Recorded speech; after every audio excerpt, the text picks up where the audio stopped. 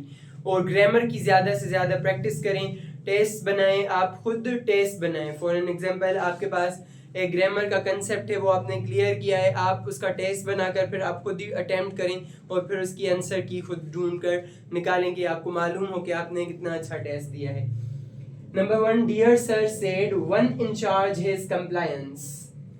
پیارے سر نے کہا ایک انچارج کے پاس تابع داری مطابقت ہے کسی چیز کے ساتھ.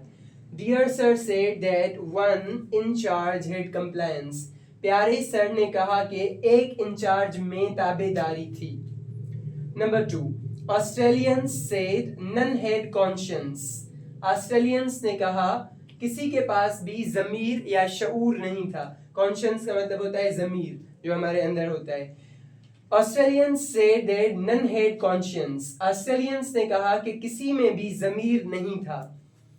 Netherland said none conundrum was easy. Netherland نے کہا کوئی بھی پیچیدہ مسئلہ یا الجھن آسان نہیں تھی. Netherland said that none conundrum had been easy.